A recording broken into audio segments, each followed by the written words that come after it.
इस दुनिया का चाहे कोई भी इंसान हो, महिला हो या फिर पुरुष हो, गरीब हो या अमीर हो, शादी के बाद उसे अपनी जिंदगी में ढेरों बदलाव करने पड़ते हैं।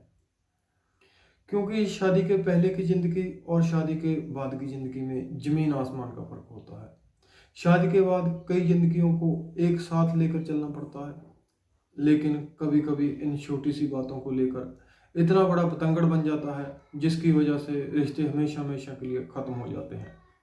और ये रिश्ते ही नहीं खत्म होते हैं, बल्कि दो लोगों की जिंदगी हमेशा हमेशा के लिए तबाह हो जाती है। आज की इस कहानी में भी ऐसा ही होता है। एक पति पत्नी शादी के बाद अपनी जिंदगी बड़ी खुशहाल तरीके से जी रहे थे।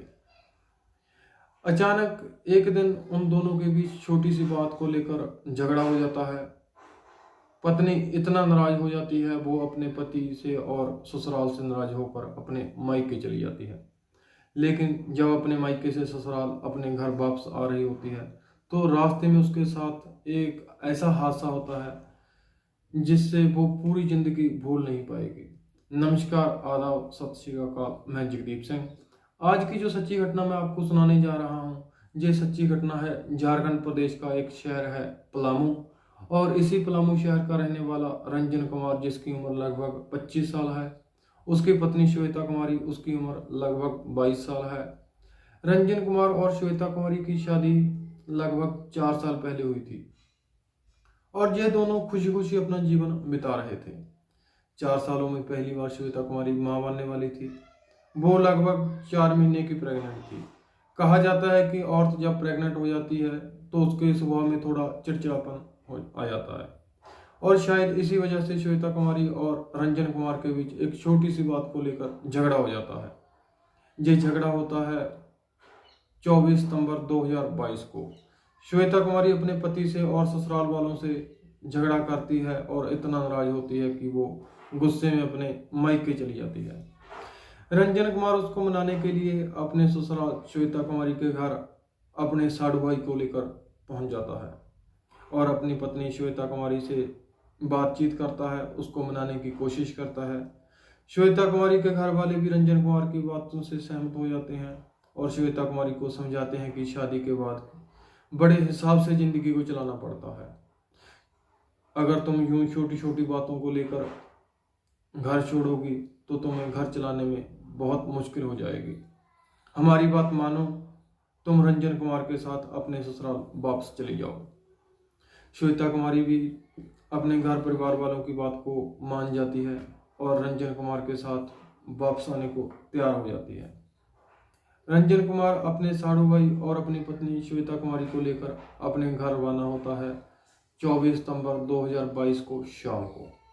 रास्ते में एक इलाका पड़ता है हलवा घाटी। वहां का रास्ता काफी सुनसान होता है।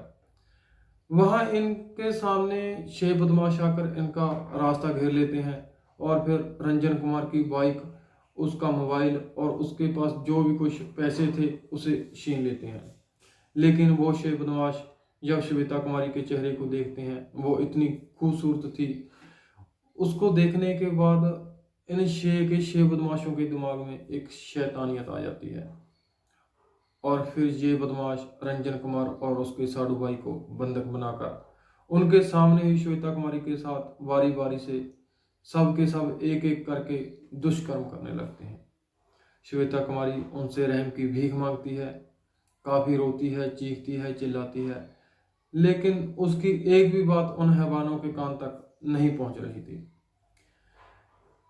ये अपनी हवस पूरी करने के लिए लगभग 4 घंटे तक उसके साथ दरिंदगी करते रहते हैं। रंजन कुमार और उसका साड़ू जब इस हाल में श्वेता को देखते हैं तो वो भी काफी चीखते हैं, चिल्लाते हैं, लेकिन बदकिस्मती से एरिया इतना सुनसान था, आसपास में कोई भी व्यक्ति नहीं था। लेकिन एक व्यक्ति उसी वक्त उसी रास्ते से घर जा रहा था। जब इनकी आवाजें सुनता है तो वो समझ जाता है कि कुछ ना कुछ गलत हो रहा है। उस व्यक्ति ने इतनी समझदारी से काम लिया, वह दूर से ही देखकर समझ गया कि कुछ व्यक्ति एक औरत के साथ दुष्कर्म कर रहे हैं। तो वो व्यक्ति बिना शोर शराबा किए अपने गांव जाता है और इस बात की खबर तमाम गांव वालों को देता है। गांव के लोग भी बड़ी समझदारी से काम करते हैं और एकजुट बनाकर चुपचाप घटनास्थल पर पहुंच जाते हैं और इन 6 बदमाशों को वहीं पर घेर लेते हैं। लेकिन 4 बदमाश मौके से फरार हो जाते हैं, लेकिन 2 बदमाशों को गांव वालों ने घेर लिया और उनके साथ काफी मार पिटाई की और साथ ही साथ सदरवा पुलिस थाने में इंफॉर्मेशन दे दी। पुलिस तुरंत घटनास्थल पर पहुंच जाती है और इन दोनों दोषियों को अपनी हिरासत में लेती है और श्वेता कुमारी को मेडिकल के लिए भेज देती है। मेडिकल रिपोर्ट जब आती है तो उससे साफ पता चलता है कि श्वेता कुमारी के साथ कई लोगों ने बारी बारी से दुष्कर्म किया है। पुलिस ने इन 2 आरोपियों की मदद से बाकी के 4 आरोपियों को भी हिरासत में ले लिया है और फिर इन 6 आरोपियों के ऊपर गंभीर धाराओं में मुकदमा दर्ज करके इनको जेल भेज दिया। जब पुलिस से पूछा जाता है कि श्वेता कुमारी की 4 महीने की प्रेगनेंसी थी, उसमें कोई दिक्कत, कोई परेशानी, तो पुलिस वाले इस बात को बताने से साफ मना कर देते हैं कि हम इसका खुलासा अभी नहीं कर सकते। लेकिन जब घर के परिजनों ने श्वेता कुमारी से बात की तो श्वेता कुमारी इस दर्द से इतना सहम चुकी है, वो कुछ भी बोलने को तैयार नहीं है, वो सिर्फ रो रही है। देखना अब यह है कि वो इस सदमे से कब तक बाहर निकलती है। दोस्तों, इस कहानी को सुनाने का उद्देश्य किसी को परेशान करना नहीं है, किसी का दिल दुखाना नहीं है, बल्कि आपको जागरूक करना है। आप जहां भी रहें अपना ख्याल रखें, सुरक्षित रहें। जय हिंद, जय भारत।